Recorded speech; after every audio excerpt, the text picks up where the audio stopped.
Hey, Randy Joe here, and welcome back to the channel where we have been doing November Punk. We are going to be listening to Green Day's 1994 record, Dookie. Now, despite its title, I've heard this is a great album. I've heard that this is a classic album. I've heard that this is Green Day's best album. By most people's standards, this seems to be the must-listen to, required listening for Green Day. That being said, I have listened to American Idiot, which a lot of people also shout out and say is a required Green Day listening and a must listen to if you are interested in the pop punk kind of field. And I thoroughly enjoyed that album. I listened to it on the channel a couple years back, actually. It feels like it was so long ago. If you're interested in that, go ahead and check it out. I had a very positive reaction at the time, I remember, and I still quite enjoy that record. But we're taking it further back. We're going more classic. We're going more vintage with Dookie, which is only 38 minutes. It's a pretty fast record. Like a lot of classic punk records, it is quick and must be very in your face, considering a lot of these tracks are really around 2 minutes on average, which to me is the makings of a great punk record, really. When you're quick, you're right to the point, in the face. That's classic punk as far as I'm concerned. So kicking it off, though, we've got the title track here, Burnout. Not too sure what to expect from this record because the only song I really know personally is Basket Case, because how do you not know Basket Case? It's like, I think, their biggest song, and it's also a classic of the 90s. Without further ado, let's start with the opening track here, Burnout. Man, Billy Joe just right. Doesn't waste any time.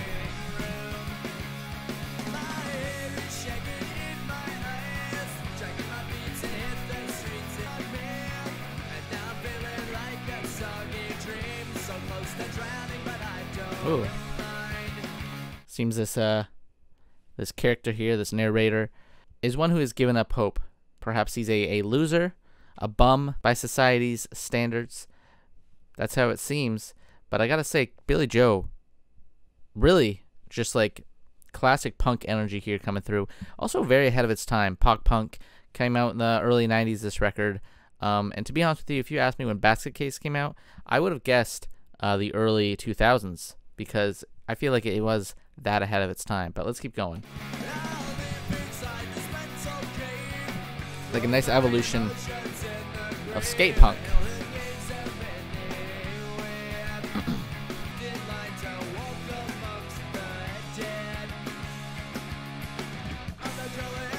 Very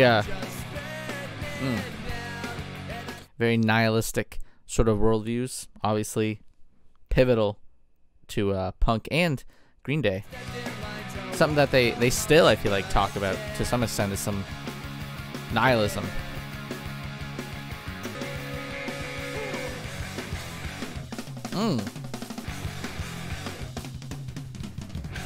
Very rough sound here.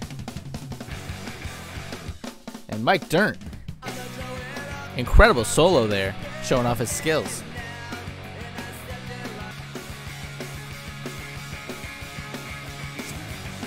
Ooh.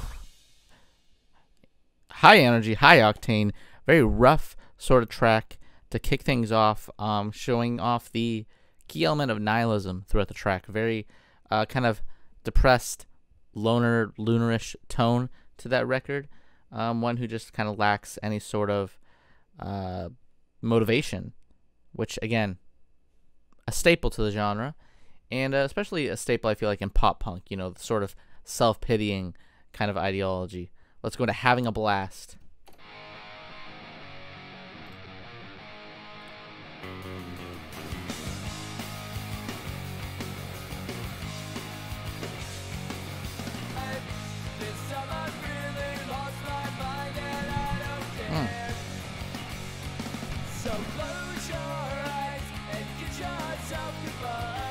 Kind of continuing the nihilistic worldview. Right here. Kind of just throwing it all away.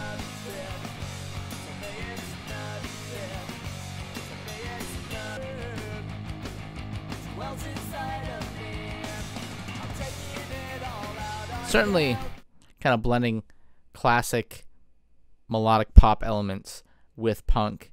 I feel like when it comes to punk music, Green Day is to some posers, but to others, I think, in my opinion as well, they just carved out their own niche of pop punk, which, you know, at the end of the day, Green Day, maybe Blink-182 as well, could be argued as the forefathers of pop punk, but Green Day especially, like, you didn't hear too many people kind of doing this before this record, this specific sort of tone of punk. I feel like it is the opposite of hardcore punk of the 80s, you know? Kind of feels like the counter argument to that kind of concept. And it's, I mean, it works. It's great. It's melodic. It's fun. It's certainly more radio friendly, but that's not always a bad thing, because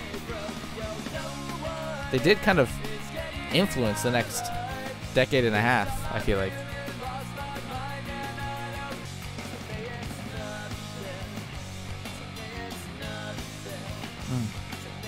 Don't know how I feel about this chorus, though. Surprisingly uncatchy, bland chorus.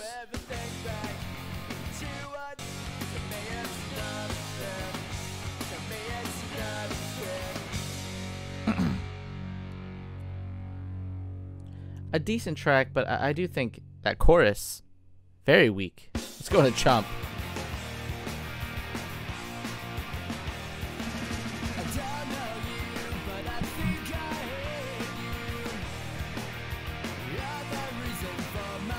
Man, those guitars on this one.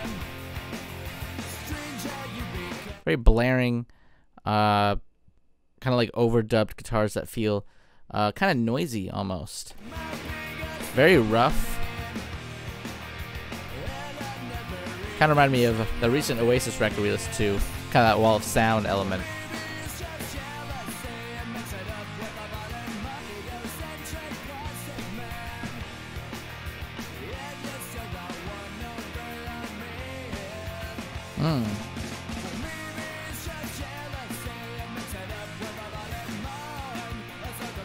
Challenging someone who's achieved more, perhaps, or maybe someone that's sold out. The element of egocentric Plastic Man feels like somebody who's kind of sold out to the man, something that he's clearly against. But here, there is a sense of jealousy because maybe he wants that same level of fame.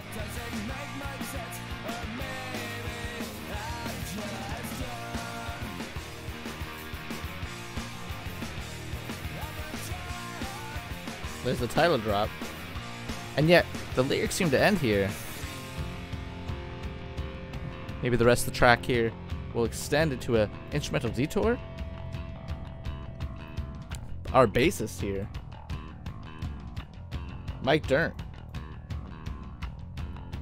coming in strong.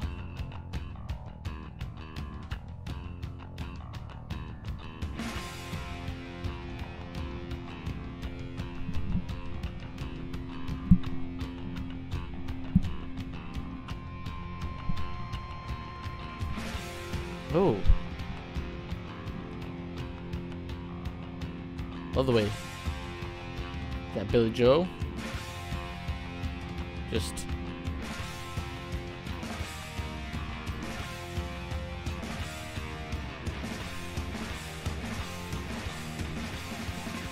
oh. This instrumental here, I love how ominous that bass was.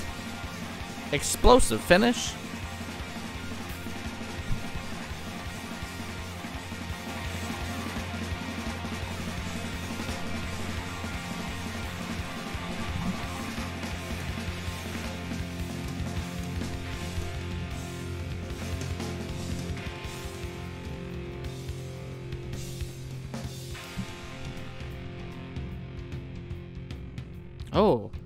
Oh, a smooth transition here. Trey Cool with the drums. And that descent of a bass. This is I'm liking the song already.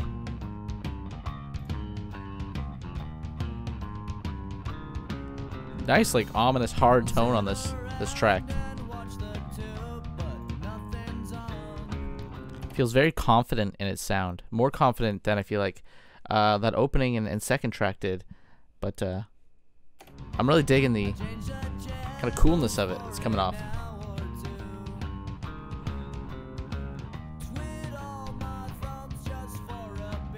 Longest track, I think, at 4 minutes.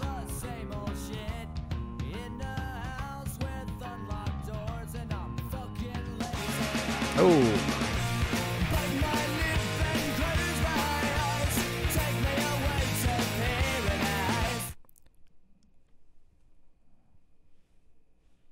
Incredible opening minute.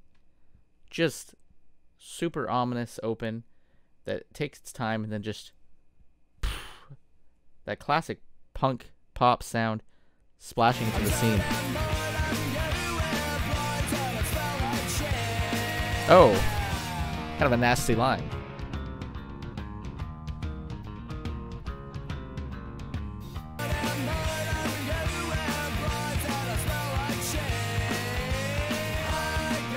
Oh.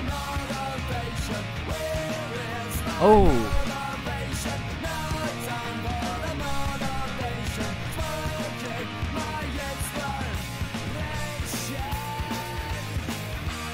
Continuing the kind of pathetic loser man kind of trope here, the kind of rundown stoner, perhaps, who's at the bottom of the barrel.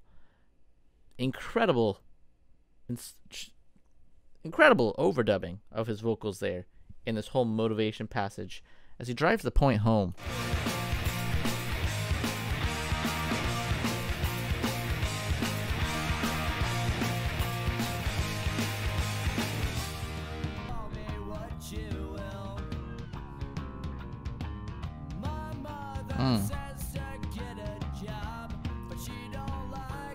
I love the bass on this one too, and those drums steady. And that classic kind of self-pitying humor.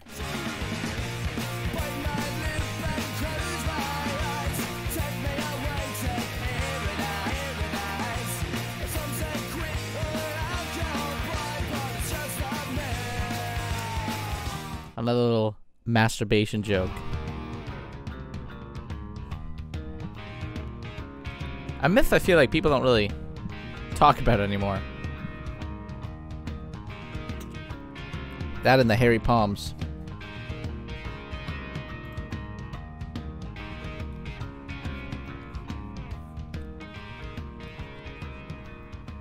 By far the most impressed I've been with this album so far. That's a fantastic track.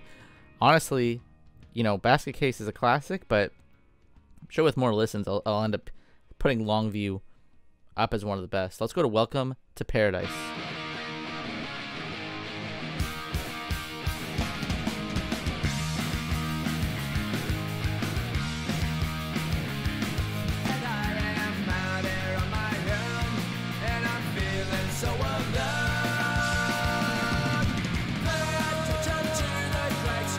Oh.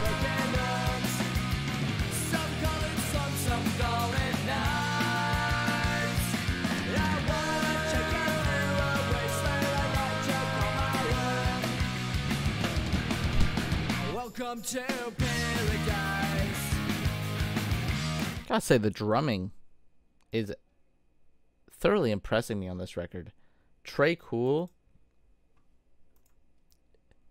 amazing drummer. I feel like I've never kind of noticed how talented he is. Maybe with the other Green Day records, I feel like there's other stuff on display a lot more, but on here, the drumming and the bass feels a lot more center focused. Whereas the theatrical moments of American Idiot feel like a more distinct feature of it, you know? A gunshot rings out at the station. Another urchin snaps and left dead on his own.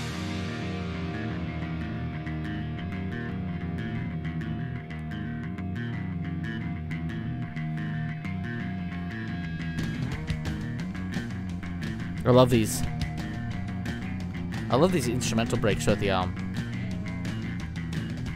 Kind of shows the edgier side of Green Day that is more lost on as time went on. Oh, this melody too.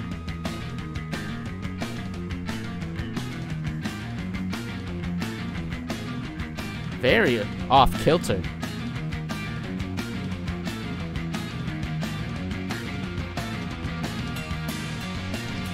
Oh. It's like we just keep adding more.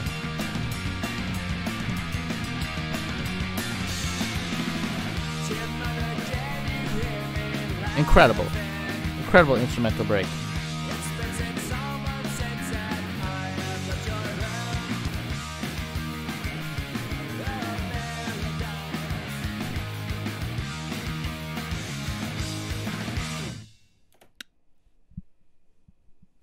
Great track. Another great track. Welcome to Paradise. Kind of feels like it continues just like the strong chemistry of Longview. Shows off the talents really greatly with that instrumental break at the midway point, where it just kept adding, you know, gradually each member of the band, and some of them doing kind of multiple little tricks and melodies at the same time as it all came together. Fantastic. And I love the bass throughout this record so far. Let's keep it going to Pulling Teeth.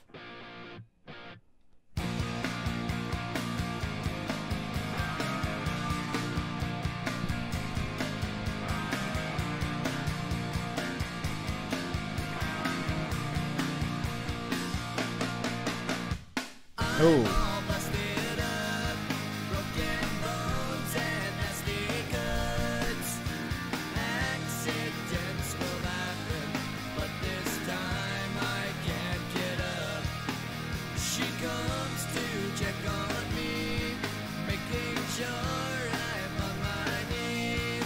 About a lovely lady in his life who knocks him down just to pick him up, just to knock him down again.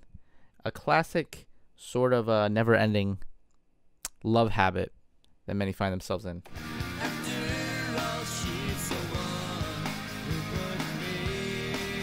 I do like how withdrawn it feels on this one. More emotional.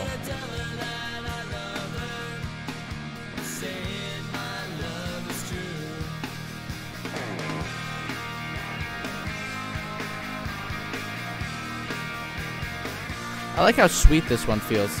It's got a very cuteness kind of a melody to it. It's very sweet, very gentle, more withdrawn.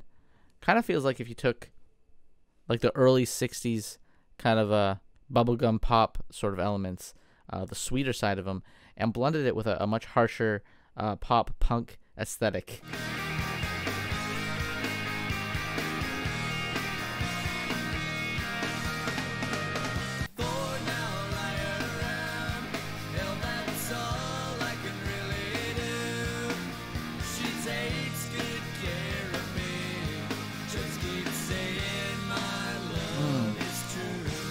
Very sweet kind of track, but also quite dark. Maybe this is some sort of abusive relationship in a way, which I think kind of only adds to the self-pitying, low self-esteem of the record.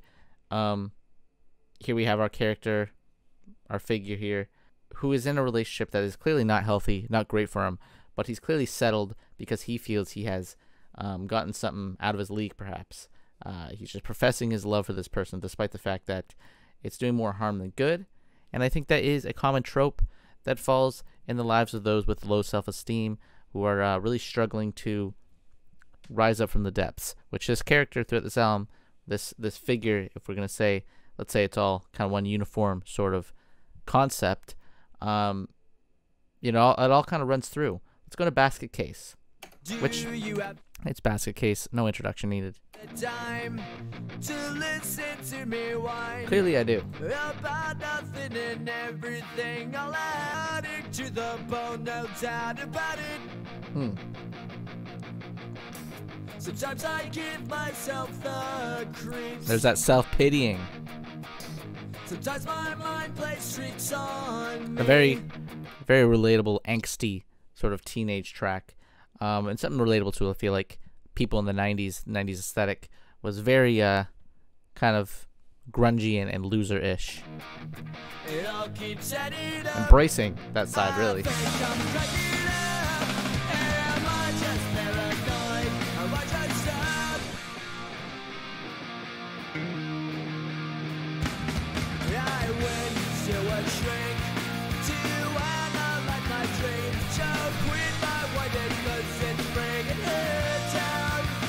Hilarious lines too. And a really great chorus. Sometimes my mind plays tricks on me. Am I just paranoid?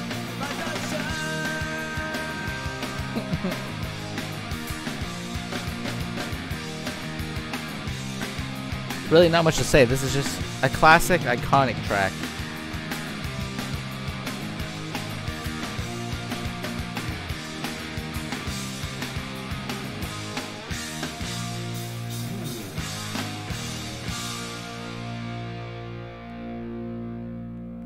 And that chorus, hands down, maybe the best chorus in their discography. It is so iconic. It's so classic. And I love just kind of like the breaking down, kind of stop, start kind of motion of it. It's really great, honestly. And I feel like the self-pitying only continues here. Track 8, She. The rest of the album, very rapid with these tracks.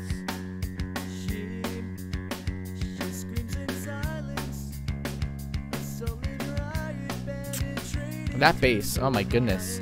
Is it strong on this record or what? Never noticed the bassist in this band.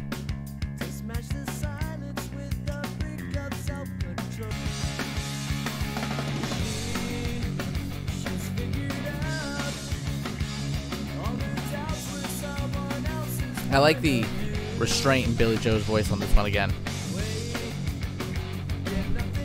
Which he is a very charismatic performer.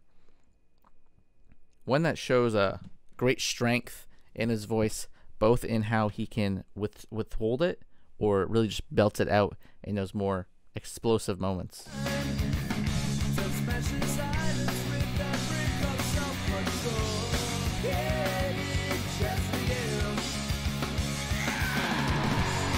Oh, screaming out.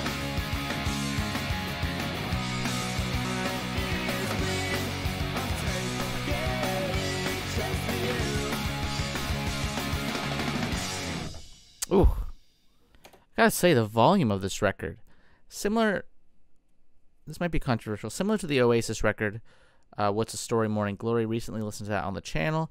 However, my main complaint was how loud and kind of wall of sound that record was. It felt like the dynamics were kind of washed out in favor of a mix that was much more explosive and just across the board, kind of overblown.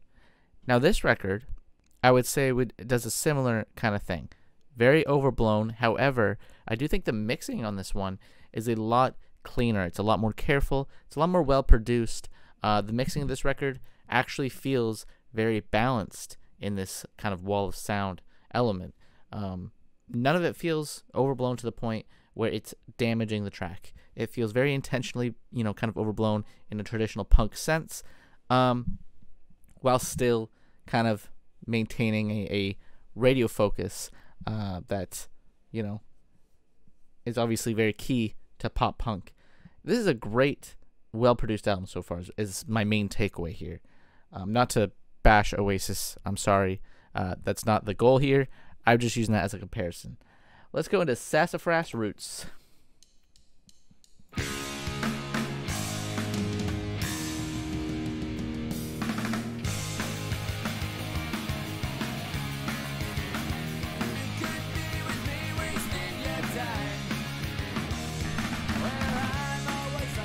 Oh, there's that element of the album. But still very sweet. I like the kind of love-struck element that this record has.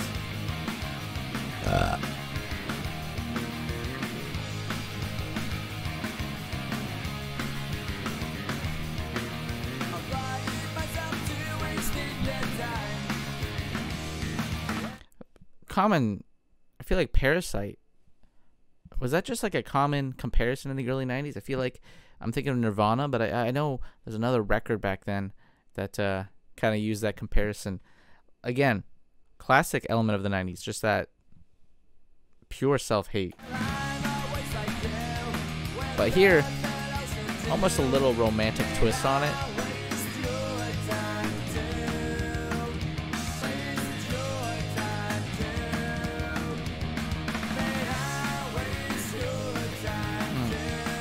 Again, very cute.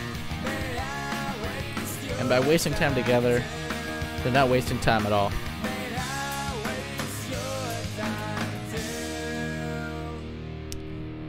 I love that track. I love how just like sweet some of these tracks are, despite the nihilism. When I Come Around.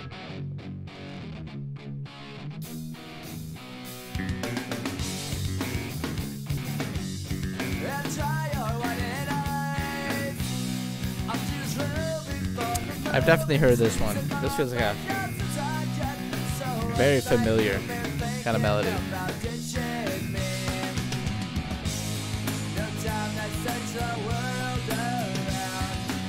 Oh yeah, I know this track.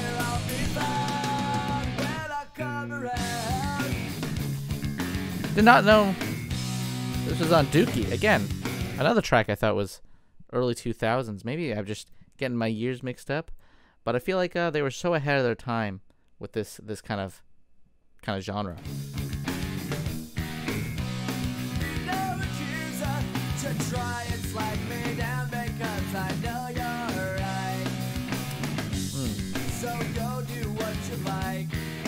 I've always liked his distinct vocals and like an accent on them.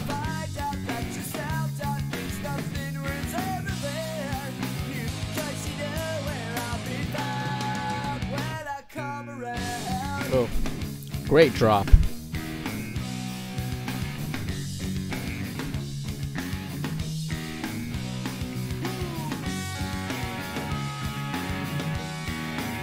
I love how like acid drenched those guitars feel. Very gnarly. That reverb.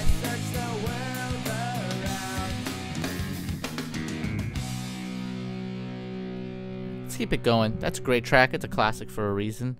Not too much to say about it. Coming clean.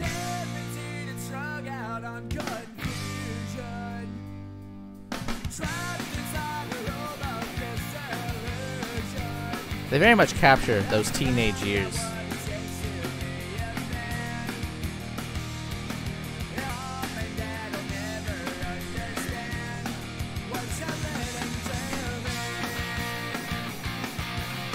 That isolated, lonely feeling of being a teenager, you know? Of course, the mom and dad would understand it, but that's the whole thing. You feel like nobody understands you.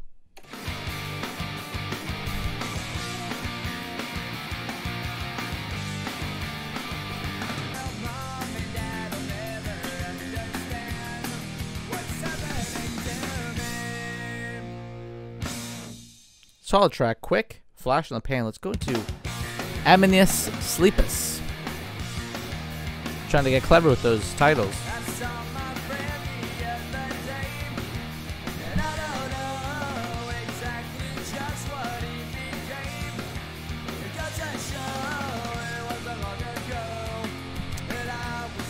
Distant friends. Again, another common trope of teenage angst.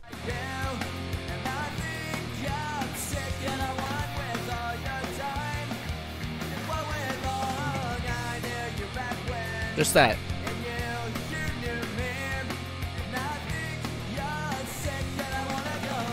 That feeling of not relating to your friend anymore as you grow apart.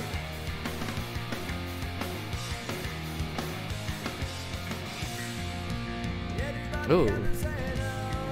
A little bit of a detour here.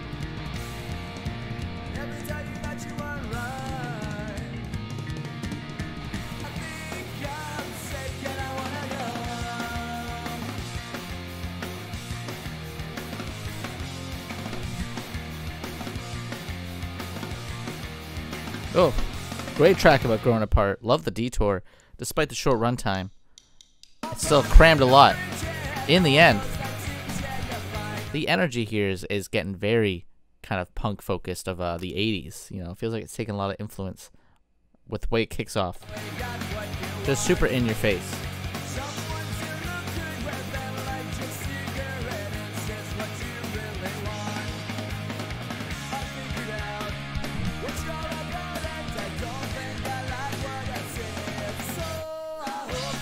Oh, love that. That shout out.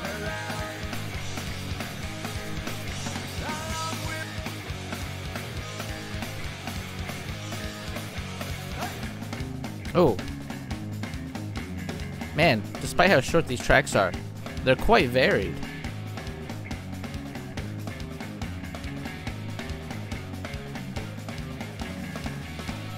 Oh my goodness. Our drummer here, again, what's his name? Trey Cool?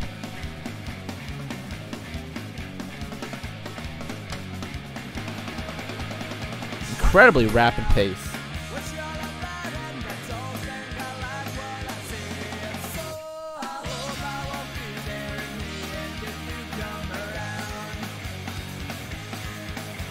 I love this track. This is a great one. Oh, that outro, insane.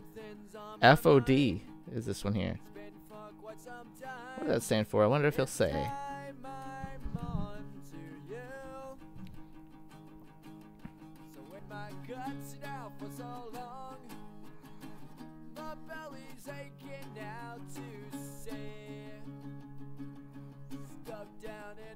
Man, this one, I thought this was gonna explode, but very stripped back.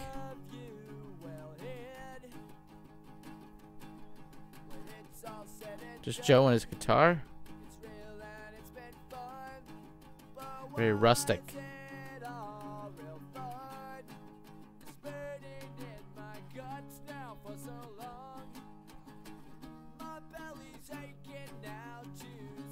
Oh. Oh. Half the track keeps you holding on to that rustic guitar. Ooh. Ego coming in strong.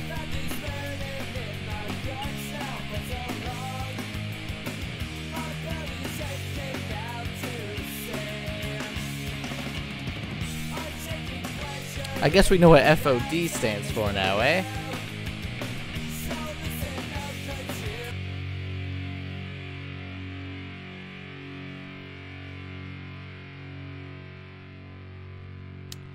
Alright. Technically that is the final track, it would seem. In accordance to the original release. But because it felt like a final track. It did say goodnight at the end. But you know what? The final track here on the digital streaming version is only a minute and 40 all by myself. Let's just hear it out. But still, FOD may or may not be the final track depending how you view things, I guess. But let's hear it all by myself. It does have the lowest stream, so I guess some might not view it as much. What is going on here? Very bizarre open.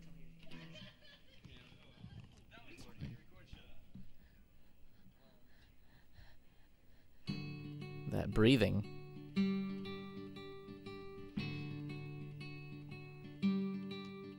I was alone. Oh my goodness. I was all by myself. This is very different. No one was looking. I was thinking of you. Written and performed by Trey Cool, the drummer. I was all by myself. All by myself. All by myself. All by myself. I don't think this one, Went to your house. this definitely one feels like a bonus track. Definitely not part of the core album, given its silly nature. I went in your room. I was all by myself.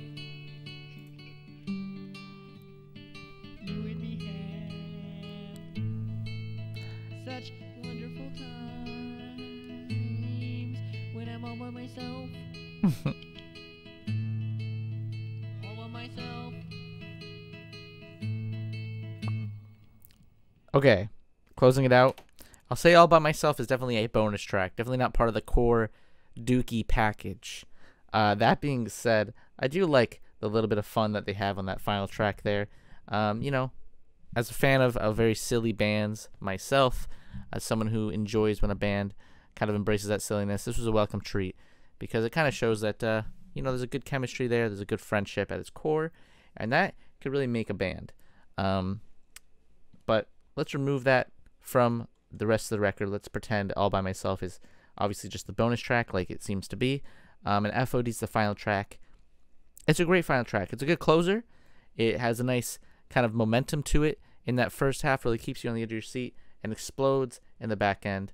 And has that very kind of edgy sort of hating energy that is so prevalent in their music. But a lot more pride in it, a lot more kind of ego that comes through, whereas the rest of the record is very self-hating, very self-pitying. FOD feels like a track where they're kind of embracing the self-hate, but also putting others down in the process and kind of putting themselves up on a pedestal for their own attitude, their own behavior, which obviously I think a lot of people can relate to in their teen years because despite the fact that teenage angst runs deep with self-hate and self-pity, there is a lot of ego and pride that comes with it. Really great album overall, though. Dookie is fantastic. It's certainly not a Dookie. It has great lyricism, has a great sense of consistency across the record. I love how thematically cohesive this whole thing feels. Like I said, with the elements of teenage angst being such a kind of well spread out idea throughout this record. You know, friends kind of going distant on the track 12 here, Emnus Sleepus, or, you know, parents not quite understanding you, you know, that kind of element, or being doped up on drugs and being a loser and kind of hating yourself.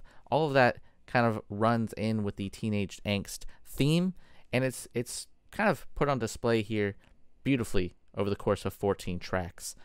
Also, Longview, Welcome to Paradise, back-to-back, really incredible tracks that show off the chemistry of the band more than anything. They are incredible performers. Billy Joe Armstrong is a great singer. I know some people might not like his kind of vocals because they might feel it's a little too poppy or a little too, I'm not too sure, maybe too accessible for punk. But at the same time, he sounds great. He has great charisma, and I love his slight accent, despite the fact that I'm pretty sure he's just an American bloke. But that being said, this album is fantastic. You got the hits, you got the deeper cuts that feel much more true to themselves. It is a very rounded out record that perfectly encapsulates that kind of 90s aesthetic. So, Dookie, incredible. I love Dookie. But that does it for today's video. If you like the video, please hit like, subscribe to follow along and listen to more punk records throughout the month of November. Suggest them down below. But I already know what we're doing for the next video. We are going to be covering Jeff Rosenstock's album, Worry, which is an album that I've seen mentioned for years now, and it is an album that people say only continues to get more and more relevant as time goes on. And as somebody who was a big fan of his record Hell Mode last year, I am very much excited to hear what he has to offer on Worry, which is to many his best record. But as always, my name is Ready Joe. I appreciate you watching, and I'm signing off.